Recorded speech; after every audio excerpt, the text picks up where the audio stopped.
बिस्मिल्लाहिर्रहमानिर्रहीम। तो अभी हम ये साइकोडायनामिक्स ऑफ बॉर्डरलाइन पर्सनैलिटी डिसऑर्डर और एंटी सोशल पर्सनैलिटी डिसऑर्डर, इसको हम आज कोशिश करते हैं कवर करें। और उसके बाद अगर कोई थोड़ा सा टाइम बचा तो हम जो उर्दू के सेंटेंसेस हैं उस पर एक हल्की सी नज़र दौड़ा लेंगे। We won't go into detail of that, और वो आपको पोस्ट कर दिए जाएंगे इंशाल्लाह। तो सबसे पहले जो निमोनिक मैंने बनाया हुआ है बॉर्डर लाइन पर्सनैलिटी डिसऑर्डर का, वो ईयर माइट्स, इस goes almost in line with the DSM-5 criteria. तो ई से हो गया एम्प्टीनेस फीलिंग्स, ए से हो गया एंगर, उसके बाद रिलेशनशिप डिफिकल्टीज, और उसके बाद जो है वो mood swings, instability of emotions, identity disturbance and low self esteem. उसके बाद फिर आ जाता है जी इम्पल्सिविटी, और फिर TES माइट्स चल रहा है, तो transient quasi psychotic episodes, efforts to avoid abandonment, suicidal and self harm ideations. और इसके अलावा आपने जो है वो childhood adversities, parental separation, emotional abuse, sexual abuse, ये सारी चीज़ें आपने रूल आउट करनी हैं। And then these are the questions कि आप क्या क्वेश्चंस पूछ सकते हैं, and I will send you these questions.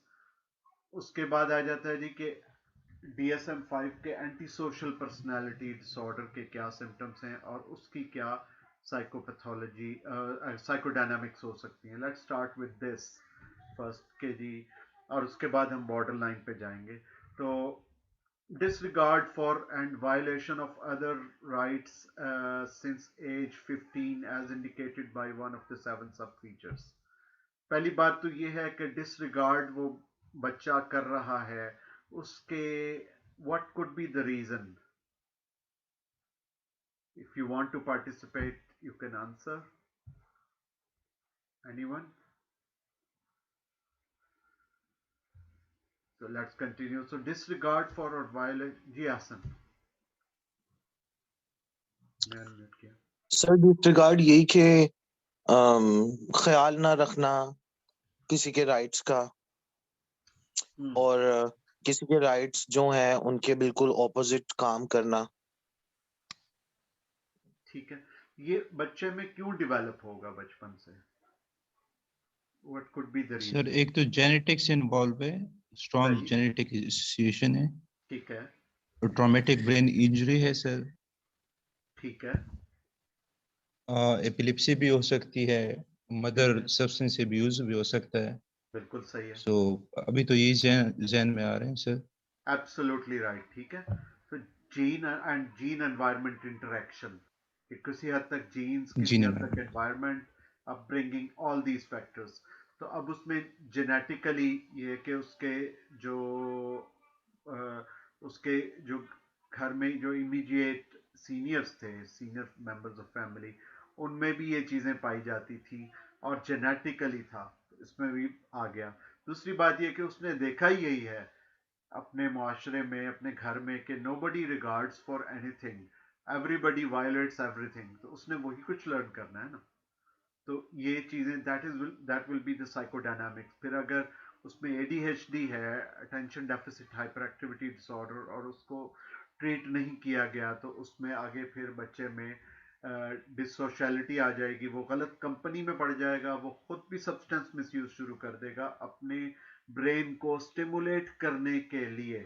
फिर उसकी माँ जो है वो भी ड्यूरिंग प्रेगनेंसी, मिसाल के तौर पे अगर वो कोई नशा करती रही है, तो फिर आगे बच्चे में भी उसका वो ADHD के चांसेस वैसे ही ज़्यादा बढ़ जाएंगे, इंटेलेक्चुअल डिसेबिलिटी के चांसेस बढ़ जाएंगे, और उसमें डिसोशलिटी, एंटी सोशलिटी ज़्यादा आ जाएगी।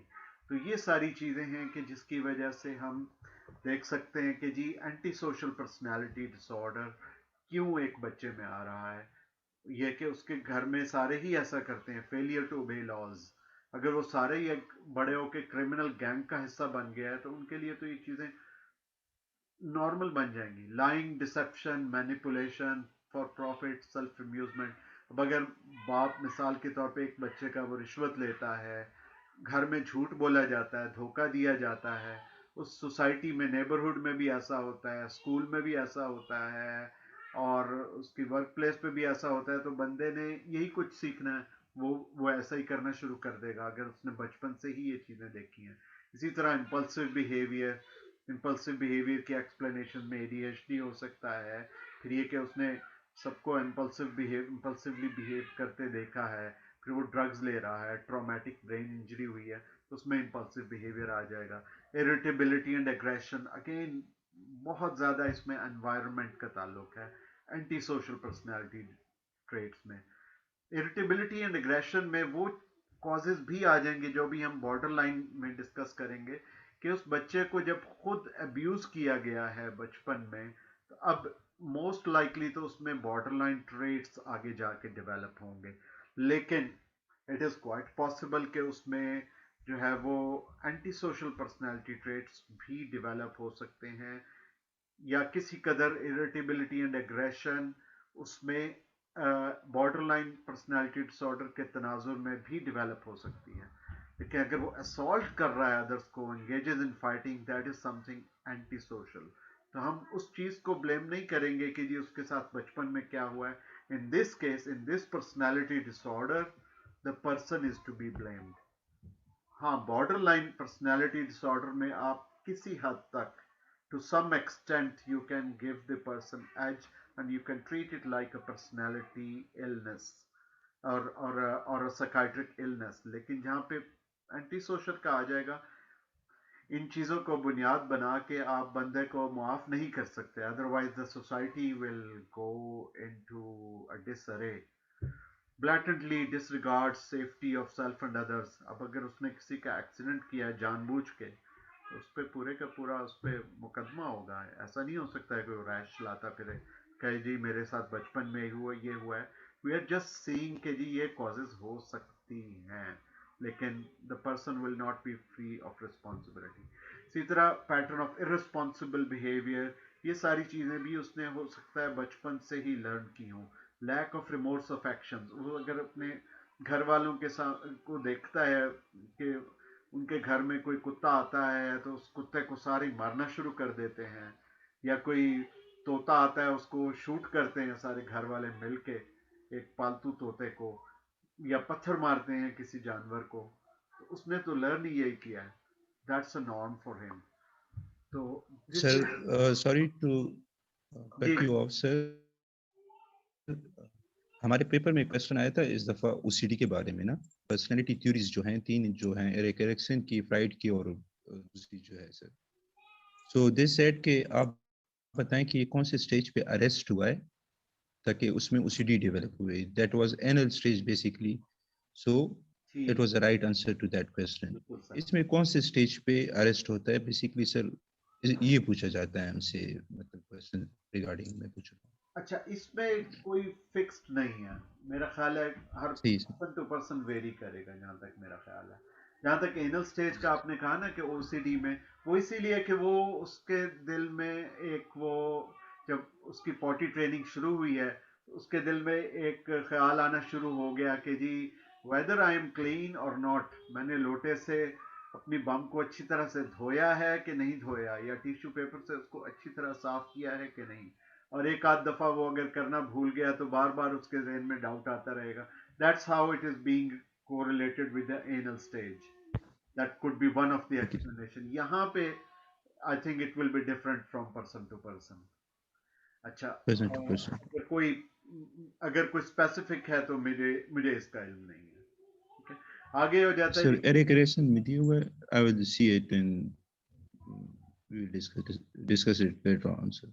हाँ, बॉर्डर लाइन में हम बता सकते हैं ईच फेज का, कि अगर कोई ऐसी चीज आती है तो उसमें हम फॉर एग्जांपल आइडेंटिटी क्राइसिस, अब वो शायद आई थिंक एडोलेसेंट्स में होता है 13 to 15 और समथिंग लाइक दैट, जिसमें बंदा आइडेंटिटी वर्सेस रोल कंफ्यूजन, वहां पे बॉर्डर लाइन पर्सनैलिटी डिसऑर्डर का identity crisis, we can say कि he is stuck in that phase. So we can see into individual, अगर कोई फिट आता हुआ तो हम फिट कर देंगे, लेकिन एंटी सोशल में कहना बहुत मुश्किल है। ठीक है, अच्छा, उसके बाद जो है वो एंटी सोशल, ये आगे सारे उसके डायग्नोस्टिक क्राइटेरिया हैं।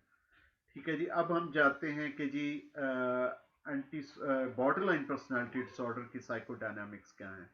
एम्प्टीनेस फीलिंग्स इसमें क्यों आ रही हैं? यू वांट टू एलैबोरेट और you want me to elaborate first?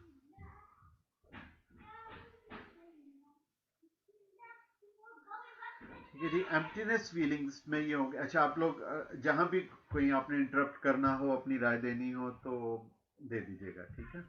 Emptiness feelings ये हैं कि अब एक बच्चा है, उसमें जो साइकोडायनामिक्स होती है ना, सबसे पहले तो हमें पर्सनल हिस्ट्री देखनी चाहिए कि वो हम बच्चे को फ्रॉम द डे वन हम देखें कि जब उसकी माँ प्रेग्नेंट थी उसने बच्चे को नेग्लेक्ट तो नहीं किया, पहली बात।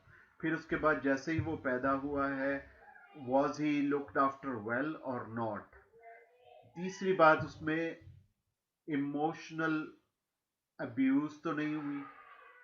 ये सारी चीजें जितनी भी the full past psychiatric history, personal history, childhood history, work history, schooling history, the full, it all comes into the etiological factors of borderline personality disorder.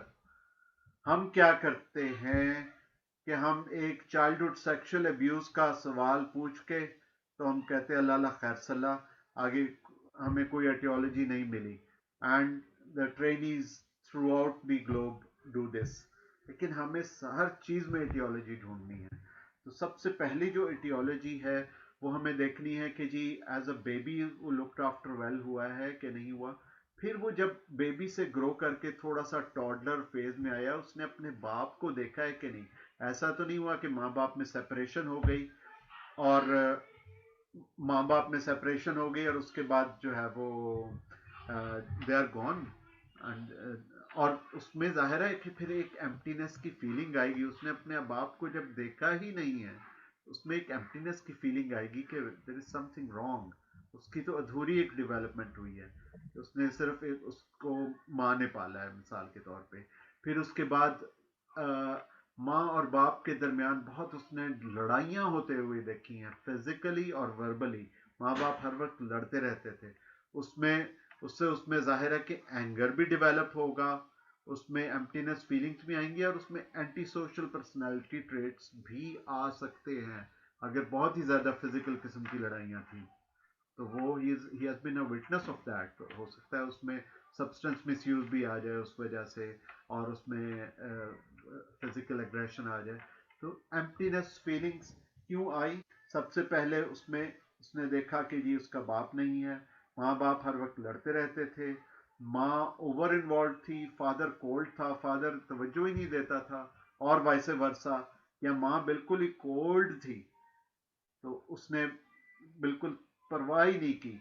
या फिर बच्चा जो है वो फॉस्टर प्लेसमेंट में चला गया, अब उसमें उसको उसमें एम्प्टीनेस की फीलिंग्स आ रही हैं कि जी मैं बिल्कुल, उसमें खालीपन का एहसास होगा। उसने तो अपने माँ बाप दोनों को ही नहीं देखा। फिर फॉस्टर प्लेसमेंट में जाके वो फिजिकली अब्यूज हुआ, सेक्सुअली अब्यूज हुआ, या इमोशनली अब्यूज हुआ।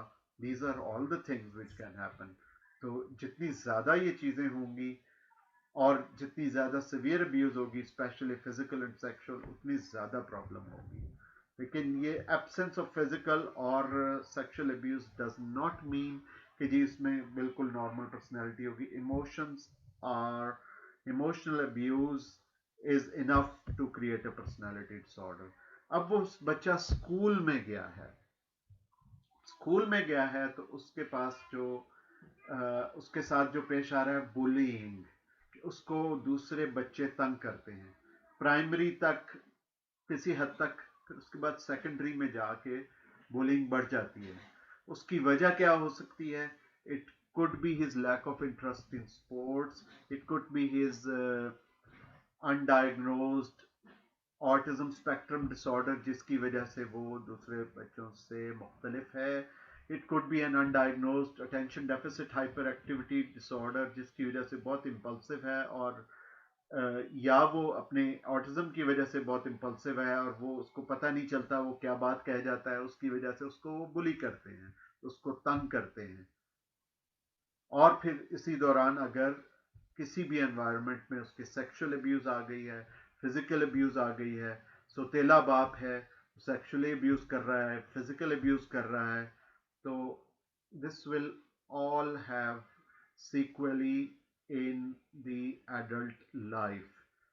तो ये सारे बेसिकली उसके होंगे इटियोलॉजिकल फैक्टर्स। उसके बाद अगर कोई उसके कोई दोस्ती यारी हुई है टीन्स में और वो जो है वो दोस्ती यारी ख़त्म हो जाती है, या फिर इवन समटाइम्स थोड़ा लेट ऑनसेट, आमतौर पे होना तो under the 18 years of age होना चाहिए, लेकिन 20 की एज पे फॉर एग्जांपल किसी को कोई प्यार हुआ और वो प्यार में नाकाम हो गया, तो उसमें थोड़ा सा वो लेट ऑनसेट में आएगी, वो उसको फिर हम पर्सनैलिटी चेंज कहेंगे, under the definition personality disorder नहीं कह सकते, क्योंकि उसमें फिर वो दूसरे पहलू भी आ जाएंगे कि जी वो बंदा जो है उसका बाप उसको मारता था, या माँ ने तवज्जो नहीं दी या बाप ने तवज्जो नहीं दी, और फिर वो लेट ऑनसेट पे थोड़ा सा उसका पर्सनैलिटी चेंज शुरू हो गया।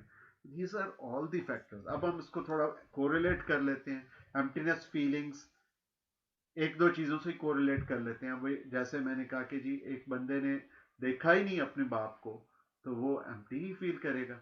एंगर, अब ये है कि उसका जो सौतेला बाप था वो हर वक्त डांटता रहता था, हर वक्त डांटता रहता था, या वो हर वक्त देखता था कि उसका बाप उसकी माँ को हर वक्त डांटता रहा है और माँ की वो साइड ले रहा है, उसके बाद बाप ने तलाक दे दी, छोड़ के चला गया या माँ को घर से निकाल दिया।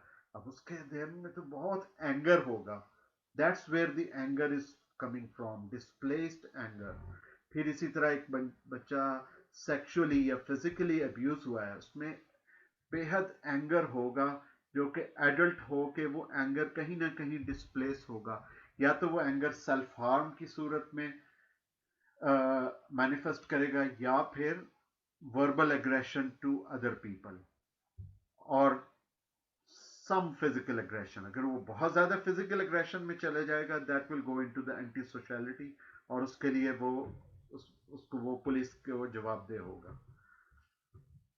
उसके बाद रिलेशनशिप डिफिकल्टीज उसने यही देखा है कि जी उसके माँ और बाप की आपस में नहीं बन सकी। अब आगे जाके उस बच्चे की भी हो सकता है आपस में उसके रिलेशनशिप के साथ ना बन सके, वो रिलेशनशिप कायम ना कर सके। दूसरी बात यह है कि उसने अपना लेट्स से कि सौतेला बाप था, और बाजू का सगे भी होते हैं, तो लेट्स से कि जी सौतेला बाप था, उस पर उसने ट्रस्ट किया। अब वो सौतेले बाप ने उसके ट्रस्ट को बेट्रे किया, उसने उसके साथ एक तो उसको फिजिकली पनिश किया, दूसरी बात यह है कि उसको बहाने बहाने से चिकनी चुपड़ी बातें करके उसको सेक्सुअली अब्यूज किया। अब वो आगे किसी पे ट्रस्ट नहीं कर सकता कि उसका जो सौतेला बाप था उसने कितने अरसे तक उसको अब्यूज करता रहा और उसको पता भी नहीं चला, और वो जाहिर है कि मिसट्रस्ट डेवलप हो जाएगा, वो आगे अपने रिलेशनशिप्स को मेंटेन नहीं कर सकेगा बिकॉज ऑफ दिस मिसट्रस्ट। अच्छा, क्योंकि उसका तो ट्रस्ट एक दफा बेट्रे हो गया ना। अब आगे चलते हैं कि जी नेक्स्ट माइट्स पे, मूड स्विंग्स। तो इसमें जाहिर है कि आपको कोमॉर्बिडिटी और डिफरेंशियल डायग्नोसिस को भी रूल आउट करना पड़ेगा, बाइपोलर अफेक्टिव डिसऑर्डर और डिप्रेशन को। नेवर थिंक कि जी बॉर्डरलाइन पर्सनालिटी डिसऑर्डर है so it's pure borderline. It can be pure but sometimes it can be accompanied by genuine bipolar or genuine depression, and you have to treat the comorbidities. लेकिन mood swings जो उसमें आ रहे हैं कि 2 दिन उसके अच्छे गुजरते हैं, 2 दिन खराब गुजरते हैं, उसके साथ बेचारे के साथ बचपन में भी यही हुआ है। कभी उसका बाप चला जाता था, सिर्फ माँ के अंडर होता था तो खुश होता था, स्कूल में जाता था तो खुश होता था, घर में आता था तो उदास होता था, और वाइस वर्सा, स्कूल में जाता था तो बुली होता था, घर में आता था खुश हो जाता था। अब उसका वो जो एक पैटर्न है वो उसके अंदर वो स्टक हो गया है उस पैटर्न के अंदर। और इसको आप एरिक्सन की किसी भी स्टेज के साथ अगर आप कोरिलेट करना चाहें तो यू कैन। तो I don't know which stage will it be, लेकिन उसमें जिस तरह यहाँ पे रिलेशनशिप प्रॉब्लम में ट्रस्ट वर्सेस मिसट्रस्ट की एक स्टेज होती है, उसमें वो स्टक हो गया है। ये relationship difficulties can be explained under that. ठीक है, जितनी अर्ली स्टेजेस होंगी ना, जो 20 से पहले पहले की स्टेजेस हैं, आप उस पर बात कर सकते हैं एरिक्सोनियन टर्म्स में। 20 के बाद की तो फिर स्टेजेस और होती हैं, वो तो होती ही एडल्ट्स में है, आप उसमें स्टक होने की बात नहीं कर सकते। लेकिन ये कि जो 20 से पहले पहले की है उसमें आप बात कर सकते हैं कि कोई बच्चा है, कोई बंदा है, वो ट्रस्ट वर्सेस मिसट्रस्ट में स्टक हो गया है, तो उसमें अब उनकी फीलिंग्स आ रही हैं, एंगर आ गए हैं, रिलेशनशिप डिफिकल्टीज आ गई हैं। इसी तरह मूड स्विंग्स में एक बच्चा है, वो स्टक हो गया उसमें, क्योंकि उसने सारी जिंदगी उसका मूड स्विंग करता रहा है। वो एज एन एडल्ट भी उसमें बायोलॉजिकली एक चीज डेवलप हो गई है कि वो इसी तरह मूड उसका स्विंग करता रहेगा, विद और without trigger.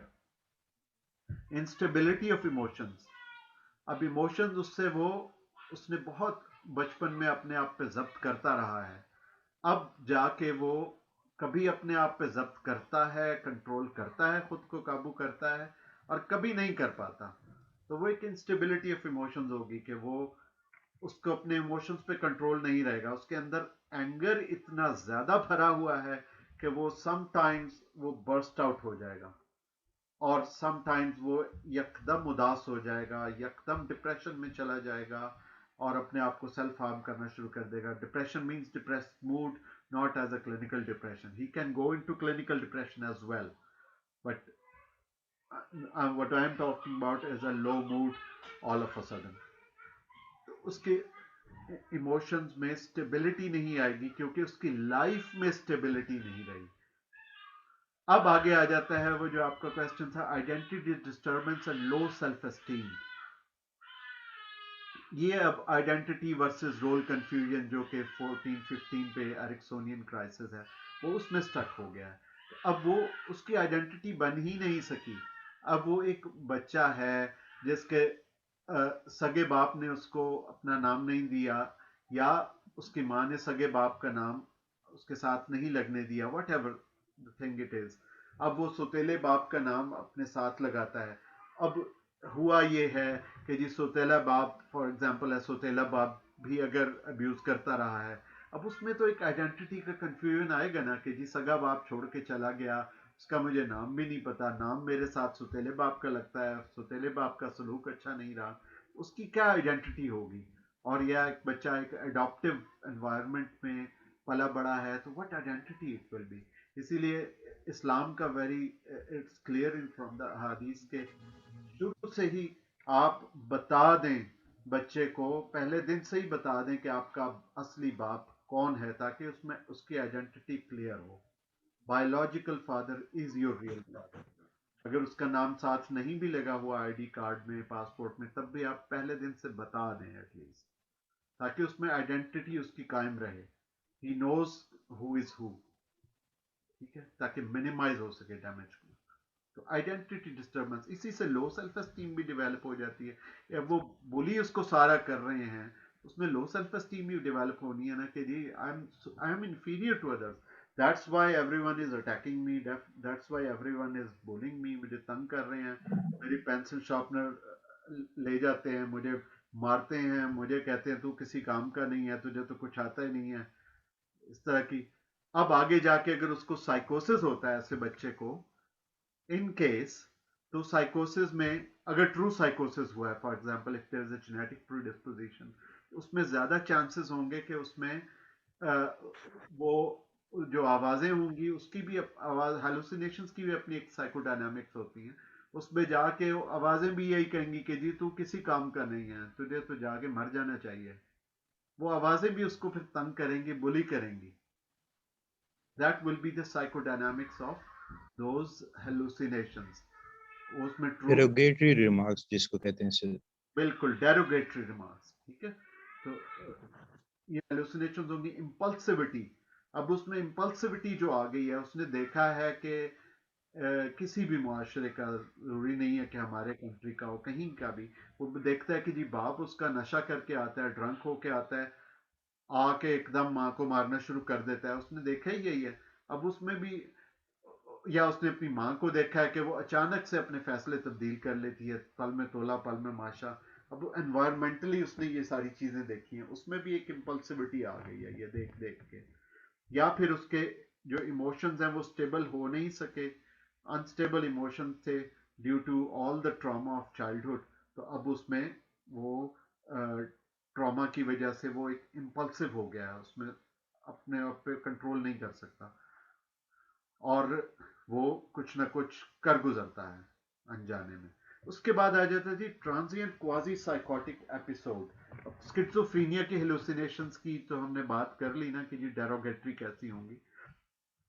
Sometimes transient psychotic episodes ये हो सकते हैं when the person is under stress. अगर तो ये कांस्टेंट साइकोसिस है तो फिर तो ये ट्रू जेन्युइन साइकोसिस है, जिसको स्किज़ोफ्रेनिया कह सकते हैं। उसमें फिर आप बाकी चीजें भी देखेंगे, first rank symptoms, thought disorder, loosening of association, ये सारी चीजें भी देखेंगे, डिलूजनल एक्सटेंट देखेंगे, ऑल अदर सिम्टम्स। लेकिन समटाइम्स ये होता है कि स्ट्रेस में जब बंदा होता है तो साइकोसिस या तो आता ही तब है, या फिर ये कि सब सिंड्रोमल साइकोसिस चल रहा होता है, बहुत ही सब सिंड्रोमल, क्लासिफाई नहीं कर सकते आप। एक ऐसी हल्की सी आवाज आती है बॉर्डर लाइन पर्सनैलिटी डिसऑर्डर के, जो ज्यादा सिवियर हो, वो हर वक्त आती रहती है, वो दे डोंट केयर। अब आप उसमें उसकी बेस पे आप स्किज़ोफ्रेनिया नहीं कह सकते। और जब वो स्ट्रेस में आता है वो आवाज वर्स हो जाती है।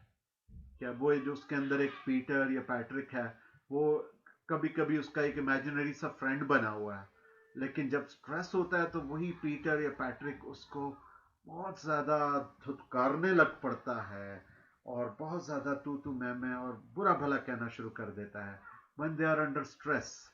तो दैट्स व्हाट कैन हैपन। और दूसरा ट्रांजिएंट क्वाजी साइकोटिक सिम्टम में हो सकता है कि सारी दुनिया मेरे बारे में बातें कर रही है। That is more common than pseudo hallucinations और ट्रू हेलुसिनेशंस। तो इसमें ये होता है कि जी उसने बचपन में यही देखा है कि सारे लड़के हर वक्त उसके बारे में बातें करते रहते थे। When he was a child he was bullied in the school और इन नेबरहुड, या उसके बहन भाई उसको बुली करते रहे हैं।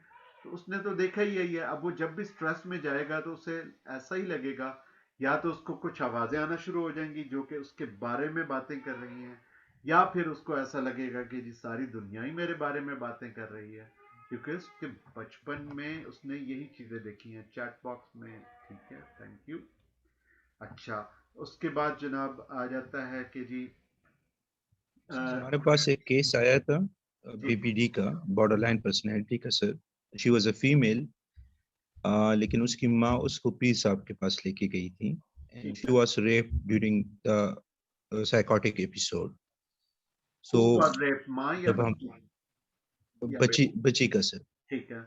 बच्ची का sir, she was a by medical by student basically, by a fake healer और somebody else? a faith healer, by a faith healer, yes sir. ठीक है, यानी जाली लेकिन वो घर में पीर को इसलिए, पीर तो कहना यस नहीं सर, था ऐसे शख्स को, तो जाली पीर के पास लेके गई। ठीक है। जाली पीर के साथ ठीक है। सर। लेकिन उसकी माँ का अकीदा इतना मजबूत था उस पीर साहब पे, हम्म, when she was telling the story, she was literally crying, लेकिन वो अपनी माँ को नहीं बता सकती कि इस पीर ने मेरे साथ ये किया है। हम्म, क्योंकि अगर वो कहती भी थी तो वो माँ उसके आगे से कहती थी तुम्हारे बहाने बहाने आदत है तुम्हारी, तो तुम अच्छे बंदे पे वो तोहमत लगा रही हो और इस तरह। लेकिन उस पीर की रेपुटेशन कुछ अच्छी थी नहीं सर हमारे उसमें। नहीं अच्छी जब थी। मैंने पूछ के, ये सर अच्छी नहीं थी सर उसकी। ठीक है। उसके बाद में थोड़ा वजन था, लेकिन वो माँ को नहीं बता सकती थी, ना घर में बता सकती थी कि इस फीथियल ने ये किया है मेरे साथ। बिल्कुल। So it could be possible कि इस तरह हो सकता है सर कि वो साइकोटिक स्टेट का फायदा उठा सके सर। बिल्कुल साइकोटिक स्टेट का भी फायदा उठा सकता है, किसी भी वल्नरेबिलिटी का, स्पेशली माइल्ड लर्निंग डिसेबिलिटी का, ऑटिज्म स्पेक्ट्रम डिसऑर्डर का, एडीएचडी का, एंड किसी भी चीज का। और स्पेशली बचपन में थोड़े से ये लोग वैसे ही बहुत फ्रेंडली होते हैं, ओवरली फ्रेंडली, ओवर फेमिलियर होते हैं। That is the first symptom of borderline personality disorder. जो उनमें शुरू से ही होता है, वो बहुत प्यार करने वाले लोग होते हैं, इमोशनल होते हैं, पहले जेनेटिकली वो लोग इमोशनल हैं। अब वो बच्ची फॉर एग्जांपल कोई और बच्ची ले रहे हैं, वो जेनेटिकली इमोशनल है, लविंग है। अब किसी फेक बंदे ने उसका नाजायज फायदा उठाया है, तो अब जाहिर है कि वो तो बहुत ट्रस्टिंग थी, तो उसका तो सारा पूरे जमाने से ट्रस्ट ही उठ गया। अब वो फ्रॉम टाइम टू टाइम वो साइकोटिक फिनोमिनन में जाएगी, साइकोटिक कंडीशन में जाएगी, which will not be a true साइकोसिस, लेकिन उसमें साइकोटिक सिम्टम्स आएंगे अंडर स्ट्रेस। तो साइकोसिस में भी हो सकता है, और वैसे ये भी हो सकता है कि वो बच्चा वैसे ही बहुत फ्रेंडली हो और उसकी फ्रेंडलीनेस का नाजायज फायदा उठाया गया हो। अगर तो नाजायज फायदा नहीं उठाया गया तो he will still remain friendly और काम चलता रहेगा। लेकिन जहां पे ऐसा हो गया, वहां पे उसका वो वहां पे उसका ट्रस्ट उठ जाएगा फिर जमाने से। Like they are over familiar with people ना, जिस तरह मेनिया के पेशेंट आके बैठ जाते हैं, सलाम बिल्कुल इस तरह करते हैं कि जैसे आपको बिल्कुल बहुत अरसे से जानते हो सर। बिल्कुल। और इसी तरह उनकी वो वाली चीज जो है वो एडल्टहुड में चलती जाती है। वो फिर वो ओवर फेमिलियर भी हो जाते हैं, एकदम रिलेशनशिप कायम कर लेंगे, एकदम कहेंगे कि जी मैं तो इस बंदे के साथ जो है वो शादी करने लगी हूँ। उसके बाद महीने बाद कहेगी कि नहीं मैंने तो नहीं करनी, मैंने मुझे तो ये अच्छा नहीं लगा, मैं खत्म। तो इस तरह से ऐसे इम्पल्सिविटी आ जाएगी, क्योंकि उनकी नेचर में ये पहले से ही थी, जेनेटिकली ओवर फेमिलियरिटी। अब डिपेंड करता है कि उसको कितना एक्सप्लॉइट और कितना मैनिपुलेट किया गया है बचपन में। जितना मैनिपुलेट उसको किया गया होगा, ना उसको एक्सप्लॉइट किया गया होगा उस चीज को, उतना वो ज्यादा उनमें मिसट्रस्टफुलनेस भी साथ साथ आ जाएगी। समटाइम्स वो अपनी ओवर फेमिलियरिटी मोड में चले जाएंगे, समटाइम्स वो मिसट्रस्टफुल मोड में चले जाएंगे। यहाँ पे आ जाएगी स्प्लिटिंग, कि वो स्प्लिट करेंगे। कभी तो वो जबरदस्त आज ऐसे। मैं अच्छा आदमी हूँ, कल कोई मैं बुरा आदमी बन जाऊंगा, परसों मैं फिर अच्छा आदमी बन जाऊंगा अपने पेशेंट की नजर में, और उससे अगले दिन मैं फिर बुरा बन जाऊंगा। That psychiatrist is good, that psychiatrist is bad. ठीक है जी। अब फॉर ठीक है। एग्जांपल जी डॉक्टर आतिफ अच्छे हैं, और डॉक्टर जो हैं वो गुलाम नबी वो अच्छे नहीं हैं, और अगले ही दिन डॉक्टर गुलाम नबी अच्छे होंगे, डॉक्टर आतिफ अच्छे नहीं होंगे।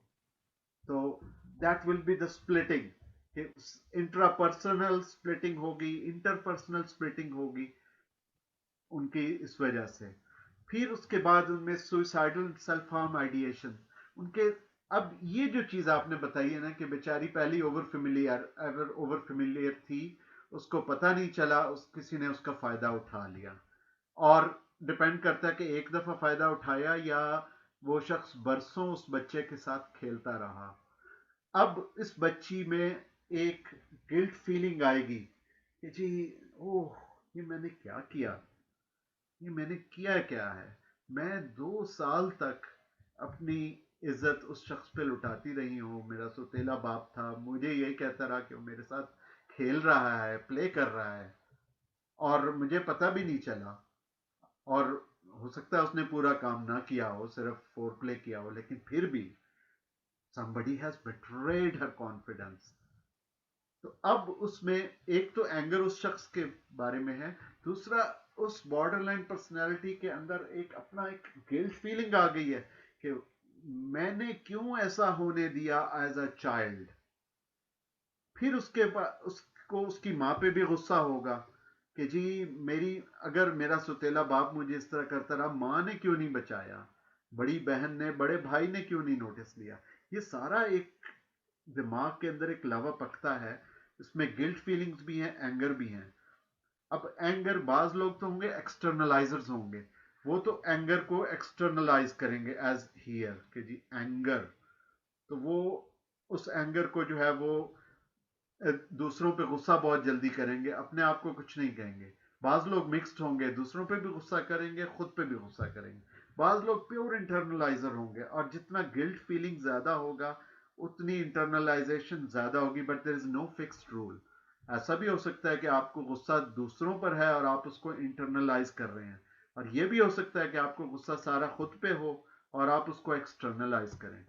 दे are all the possible explanation. अब उसमें एक सुइसाइडल थॉट्स आ जाएंगे कि जी मैं तो इस काबिल हूं ही नहीं, यहीं से एम्प्टीनेस भी आ जाएगी कि मैं तो बिल्कुल एक यूजलेस पर्सन हूँ, मैंने अपने साथ ही ये कुछ सब कुछ होने दिया है और मैं तो जिंदा रहने के काबिल नहीं हूँ। पहले तो मैं अपने आप को हार्म करूंगी, ओवरडोजेस लूंगी, कट करूंगी, कितने साल तक वो कट करते रहते हैं। समटाइम्स मैं अपने आप को सुसाइड कर लूंगी, बाज लोग तो कंप्लीट सुसाइड कर लेते हैं, बाज लोग ओवरडोजेस करते हैं with lethal intent, suicidal intent और विद नॉन लीथल इंटेंट। फिर जाके जब वो उनका गुस्सा काफी हद तक निकल जाता है, 40-50 साल की उम्र तक उनका गुस्सा बिल आखिर उतर जाता है, क्योंकि वो इन्होंने इतना ज्यादा या तो सेल्फ हार्म कर लिया होता है या दूसरों पे इतना ज्यादा सेल्फ हार्म निकाल लिया होता है कि their personality gets relatively milder, खत्म तो कभी भी नहीं होगी लेकिन they become relatively milder। तो इसीलिए कहते हैं कि 50 की एज में उसके सिम्टम्स काफी हद तक माइल्ड हो जाते हैं, एलिविएट हो जाते हैं, इंप्रूव हो जाते हैं, नेवर गोज अवे। अब आ जाता है जी फाइनल थिंग, ये तो हमने कर लिया ना कि जी suicidal, self harm, ideations and act and tendencies. Efforts to avoid abandonment, इसकी मुख्तलिफ फॉर्म्स हो सकती हैं। एफर्ट्स टू अवॉइड अबैंडनमेंट की जो फॉर्म्स हो सकती है, एक तो ये हो सकता है कि जी मैं जो है वो I don't want my mother to go away. ये कहाँ से आ रही है अबैंडनमेंट कि जी जैसे ही मेरी माँ जाएगी तो मेरा सोतेला बाप मुझे अब्यूज करना शुरू कर देगा, यहाँ से ओरिजिनेट कर रही है। या मेरा बाप, सगा बाप जो है वो, मैं सिर्फ 9 साल की थी, मेरा सगा बाप घर छोड़ के चला गया, या उसने अम्मी को और हम सारे बच्चों को घर से निकाल दिया और खुद दूसरी शादी कर ली। इन ईदर केस एक बंदे ने उसको अबैंडन किया, या उसकी माँ तलाक लेके चली गई और बच्चे बाप ने पाले, किसी ने उसको अबैंडन किया है बचपन में, या किसी ने सही ख्याल नहीं रखा तो वो अबैंडन की वजह से वो बुली हुई है उस अबैंडनमेंट की वजह से, या वो abandonment in itself it was a trauma. या तो माँ छोड़ के जाती रही है, बाप पीछे से अब्यूज करता गया है, या माँ मुस्तकिल छोड़ के चली गई, या बाप मुस्तकिल छोड़ के चला गया, या बाप का शुरू से पता ही नहीं है पहले दिन से ही कि वो किसी मतलब ये कि गैर अज़दवाजी ताल्लुक का वो नतीजा था वो बच्चा। उसमें तो एक पूरा आइडेंटिटी क्राइसिस होगा कि मैं हूं कौन, मेरा बाप है कौन। और अगर ऐसा है कि जी उसने 9-10 साल तक उसको बाप का पता रहा है तो आइडेंटिटी डिस्टर्बेंस इतनी नहीं होगी, लेकिन एफर्ट्स टू अवॉइड अबैंडनमेंट बहुत होगी। तो जैसे ही कोई उसको छोड़ के जाने लगेगा वो उसको रोकेगा। अगर वो, अब उसमें डिपेंडेंसी आ सकती है कि जी को डिपेंडेंसी के, जैसे वो अगर किसी के साथ उसने शादी की है, कोई ताल्लुक बनाया है, वो पूरी कोशिश करेगी कि मुझे छोड़ के ना जाए, वो उसकी हर बात मानेगी, डिपेंडेंट इन अ डिपेंडेंट वे। ये तो एक फॉर्म है। एक इससे भी ज्यादा कॉमन फॉर्म है एफर्ट्स टू अवॉइड अबैंडनमेंट। अगर आपके जहन में है तो बता दें, आपके पास 10 सेकेंड हैं।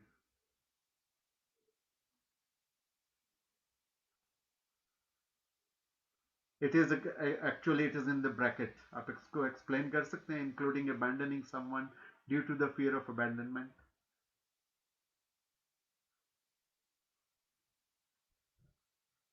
ठीक है जी, 10 सेकंड हो गए। अब इसमें यह है कि जी including abandoning someone due to the fear of abandonment, ये बहुत ज्यादा कॉमन है। वो लोग रिश्ते बना ही नहीं पाते, वो रिश्तेदारी कायम कर ही नहीं सकते, क्योंकि उनको सबसे बड़ा, और ये हमारे पाकिस्तानी मुआशरे में ये सेकंड टाइप बहुत कॉमन है,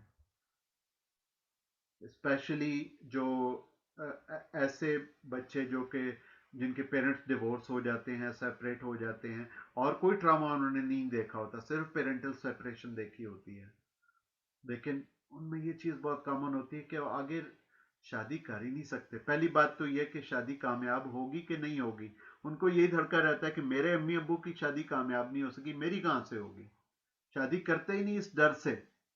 ये एक एफर्ट टू अवॉइड अबैंडनमेंट है कि मैंने शादी की तो मेरा शौहर मुझे तलाक दे देगा, मुझे छोड़ के चला जाएगा, इसलिए मैंने शादी ही नहीं करनी, जब तक कि कोई बंदा उसको 100% अश्योर ना करवा दे और उस बंदे की रेपुटेशन बहुत ही अच्छी हो, तो फिर उससे कहीं जाके वो शादी करेंगी कोई 30s 40s में जाके, वरना वो सारी जिंदगी कुंवारी रह जाएंगी।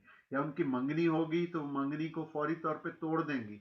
उनको ये डर होगा कि मैं अगर शादी में चली गई तो अगला बंदा मुझे तलाक दे देगा, 1 महीने के बाद ही डिवोर्स हो जाएगी, इसलिए वो मंगनी करती हैं, तोड़ देती हैं। फिर ये कि तलाक शादी की, फौरी तौर पे जल्दी तलाक ले ली, इससे पहले कि मेरा हस्बैंड मुझे तलाक दे, मैं उससे खुला मांग लूँ, इससे पहले कि मेरा जो पार्टनर है वो मुझे छोड़े, मैं उसको छोड़ देती हूँ। वो इस उनको यही धड़का रहता है और लगा रहता है, और वो उसी बहाने से वो रिलेशनशिप को खुद ही एंड कर देती हैं कि अगला बंदा ना मुझे छोड़ के चला जाए। या एक इसमें नौकरी में, अब जॉब की सिक्योरिटी में भी इसमें बात करते हैं। अब ऐसे लोग अगर जॉब करेंगे तो उनको हर वक्त ये होगा कि यार मुझे मेरा एम्प्लॉयर निकाल ना दे, तो वो क्या करेंगे, कुछ अरसे के बाद वो जॉब से रिजाइन कर देंगे। उससे पहले वो जिस तरह गालिबन शायद मोहम्मद अली की किसी फिल्म का डायलॉग मैंने कहीं किसी कॉमेडियन से सुना था कि जी इससे पहले कि आप मुझे नौकरी से निकालें, मैं आपकी इस नौकरी पे लात मारता हूं, और वो छोड़ के चला जाता है। इससे पहले कि आप मुझे निकालें, मैं आपकी नौकरी को छोड़ता हूं। This is what effort to avoid abandonment. वो खुद अबैंडन कर रहे हैं due to the fear of abandonment. fear of abandonment. ठीक है, तो childhood adversities, parental separation, emotional, sexual abuse, anything. So the same thing can be there in the like similar things in other personality disorders as well. लेकिन सबसे ज़्यादा जो साइकोडायनामिक्स काम करती हैं बॉर्डरलाइन पर्सनालिटी डिसऑर्डर का आपको पता होना चाहिए। तो आइडेंटिटी का हम देख लिया कि जी वो जो 13 to 15 की जो Eriksonian crisis of identity versus role confusion है, एक बंदा उसमें स्टक हो गया है, और जो दूसरा जिसमें जो रिलेशनशिप नहीं बना सकता, मिसट्रस्टफुलनेस है वो, और क्वाजी साइकोटिक सिम्टम्स है वो ट्रस्ट वर्सेस मिसट्रस्टफुलनेस क्राइसिस में का वो शिकार हो गया है फ्रॉम द वेरी बिगिनिंग। अच्छा, any question or otherwise we will wrap it up. No, sir. Thank you. ठीक है जी, No, sir. Thank you. Thank you very much जी, थैंक्स फॉर अल्लाह हाफ़िज़।